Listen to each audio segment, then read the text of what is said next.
15 अगस्त 1977 America के Ohio राज्य में स्थित बिग ईयर रेडियो ऑब्जर्वेटरी का बिग ईयर रेडियो टेलीस्कोप हमेशा की तरह आसमान की निगरानी कर रहा था। यह उन हजारों रेडियो सिग्नल्स को रिकॉर्ड कर रहा था जो हर दिन अंतरिक्ष से पृथ्वी तक पहुंचते हैं। लेकिन उसी दिन टेलीस्कोप ने एक ऐसा सिग्नल दर्ज किया जो आज भी विज्ञान के सबसे बड़े रहस्यों में से एक माना जाता है। यह सिग्नल लगभग 72 सेकंड तक मिला और इतना शक्तिशाली था कि डेटा का विश्लेषण कर रहे एस्ट्रोनॉमर जेरी आर एहमन ने प्रिंट आउट पर लाल पेन से केवल एक शब्द लिखा, वाव।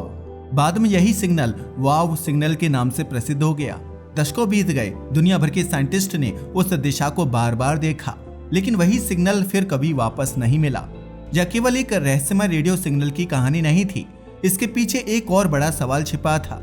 अगर हमारा ब्रह्मांड अरबों तारों, अरबों ग्रहों और लाइफ के लिए संभावित अनगिनत दुनियाओं से भरा हुआ है, तो हमें अब तक किसी दूसरी सिविलाइजेशन का स्पष्ट सिग्नल क्यों नहीं मिला? आखिर पूरा ब्रह्मांड इतना शांत क्यों है? इस सवाल की शुरुआत 1950 में हुई थी। प्रसिद्ध फिजिसिस्ट एनरिको फर्मी अपने सहयोगियों के साथ लंच कर रहे थे। बातचीत एलियंस और अंतरिक्ष पर चल रही थी। तभी फर्मी ने एक बहुत साधारण सवाल पूछा, वेयर इज एवरीबॉडी? अगर इंटेलिजेंट सिविलाइजेशंस इतनी आम हैं, तो वे आखिर है कहाँ? यही सवाल बाद में फर्मी पैराडॉक्स के नाम से प्रसिद्ध हुआ और आज भी आधुनिक विज्ञान की सबसे बड़ी पहेलियों में शामिल है। समस्या यह है कि ब्रह्मांड में ऐसी जगहों की कोई कमी नहीं है जहां लाइफ विकसित हो सकती है। केवल हमारी गैलेक्सी मिल्की वे में ही लगभग 100 से 400 अरब तारे मौजूद हैं। पिछले कुछ दशकों में खोजे गए हजारों एक्सोप्लैनेट्स ने साबित कर दिया है कि ग्रह बनना कोई दुर्लभ घटना नहीं है। कई ग्रह अपने तारों के ऐसे क्षेत्र में मौजूद हैं जहां लिक्विड वाटर रह सकता है। इसका मतलब है कि पृथ्वी जैसी परिस्थितियां शायद उतनी रेयर नहीं है जितना कभी सोचा जाता था। अगर ऐसा है तो अरबों सालों के दौरान कहीं ना कहीं इंटेलिजेंट लाइफ जरूर विकसित हुई होगी। यही रहस्य और गहरा हो जाता है। हमारी पृथ्वी लगभग 4.5 अरब वर्ष पुरानी है, जबकि ब्रह्मांड की उम्र लगभग 13.8 अरब वर्ष है। इसका मतलब है कि हम ब्रह्मांड में सबसे पहले आने वाले नहीं हैं, हम काफी देर से आए हैं। अगर कोई सिविलाइजेशन हमसे केवल 10 लाख या 1 करोड़ वर्ष पहले विकसित हुई हो, तो टेक्नोलॉजी के मामले में वह हमसे इतनी आगे हो सकती है कि उसकी कैपेबिलिटीज की हम शायद कल्पना भी नहीं कर सकते। फिर भी हमें उसकी प्रेजेंस का कोई स्पष्ट सबूत नहीं मिला। जब साइंटिस्ट इस सवाल का जवाब खोजने की कोशिश करते हैं, तो सबसे पहले वे कॉस्मिक टाइम स्केल को देखते हैं। मानव सिविलाइजेशन ने रेडियो टेक्नोलॉजी का उपयोग लगभग 100 वर्षों से किया है। ब्रह्मांडीय पैमाने पर यह समय लगभग 0 के बराबर है। हमारे सबसे शक्तिशाली रेडियो सिग्नल्स अभी केवल लगभग 100 लाइट ईयर्स के क्षेत्र तक पहुंचे हैं। तुलना करें तो मिल्की वे का व्यास लगभग 1 लाख लाइट ईयर्स है, यानी हमारी मौजूदगी का संकेत अभी तक हमारी अपनी गैलेक्सी के एक बेहद छोटे हिस्से तक ही पहुंचा है। लेकिन यह तर्क पूरी पहेली को नहीं सुलझाता, क्योंकि अगर दूसरी सिविलाइजेशंस मौजूद हैं और उनमें से कुछ हमसे लाखों साल पुरानी हैं, तो उनके सिग्नल्स को बहुत पहले हम तक पहुंच जाना चाहिए था। यहीं से ब्रह्मांड की यह खामोशी सच में डरावनी लगने लगती है। एक संभावना यह है कि इंटेलिजेंट लाइफ वास्तव में बहुत दुर्लभ हो। पृथ्वी पर लाइफ बनने में लगभग 1 अरब वर्ष लगे, फिर साधारण कोशिकाओं से कॉम्प्लेक्स एनिमल्स बनने में अरबों वर्ष और लग गए। Multi cellular life, complex animals और अंततः टेक्नोलॉजिकल सिविलाइजेशन तक पहुंचने की पूरी यात्रा कई असाधारण घटनाओं का परिणाम हो सकती है। अगर इनमें से कोई भी कदम बहुत रेयर हो, तो ब्रह्मांड के अधिकांश ग्रह हमेशा जीवनहीन रह सकते हैं।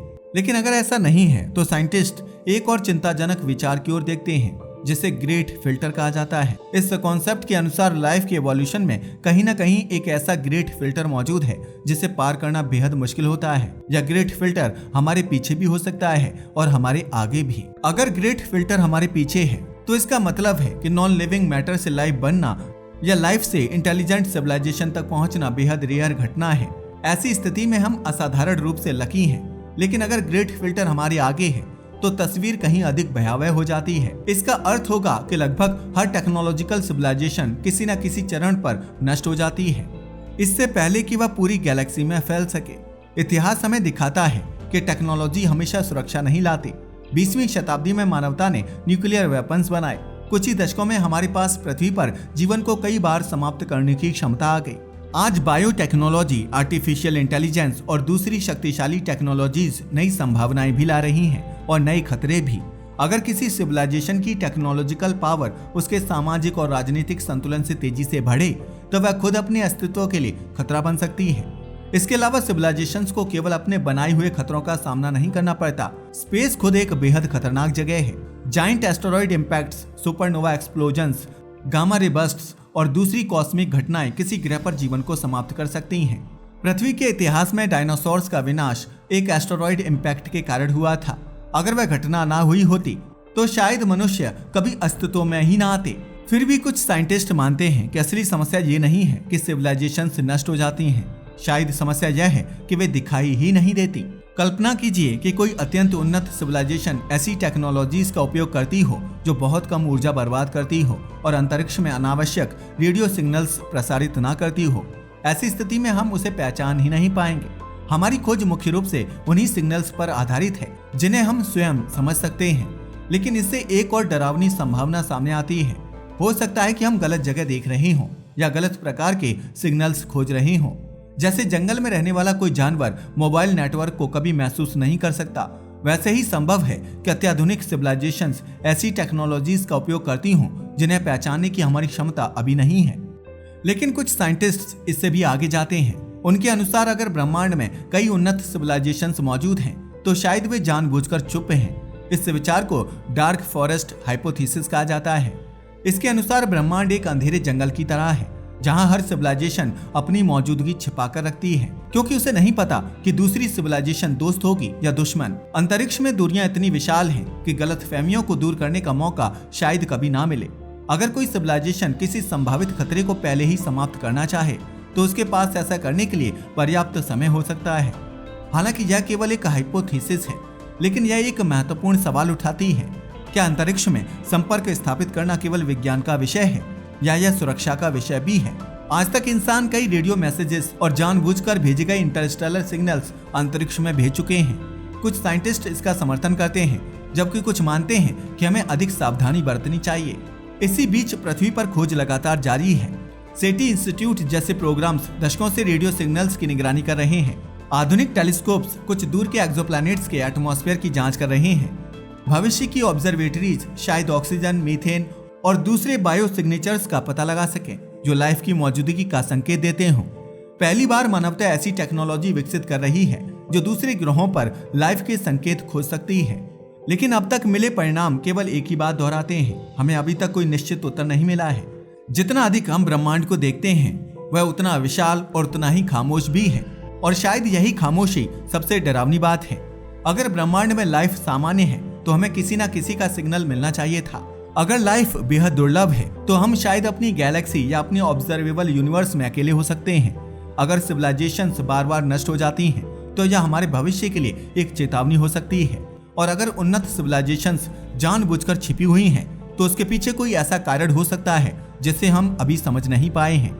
आज रात जब हम आसमान की ओर देखते हैं तो हमें लाखों तारे दिखाई देते हैं। उनमें से कई के चारों ओर ग्रह मौजूद हैं। कुछ ग्रहों पर महासागर हो सकते हैं, कुछ पर बादल, कुछ पर मौसम और शायद कुछ पर लाइफ भी।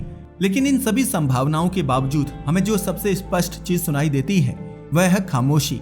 मानव इतिहास में पहली बार हम उस स्थिति में हैं जहां हम इस सवाल का वैज्ञानिक उत्तर खोजने की कोशिश कर सकते हैं। आने वाले दशकों में नए टेलीस्कोप्स, नए स्पेस मिशंस और नई टेक्नोलॉजीज शायद इस रहस्य पर रोशनी डालेंगी। संभव है कि हम किसी दूसरे ग्रह या चंद्रमा पर माइक्रोबियल लाइफ के प्रमाण खोज लें। संभव है कि हमें किसी दूसरी सिविलाइजेशन का सिग्नल मिल जाए, और यह भी संभव है कि खोज जारी रहे और ब्रह्मांड फिर भी शांत बना रहे। अगर ऐसा होता है तो शायद सबसे डरावनी बात एलियंस का अस्तित्व नहीं होगी। सबसे डरावनी बात यह होगी कि इतने विशाल, इतने पुराने और इतनी संभावनाओं से भरे ब्रह्मांड में इंटेलिजेंट लाइफ बेहद दुर्लभ हो सकती है।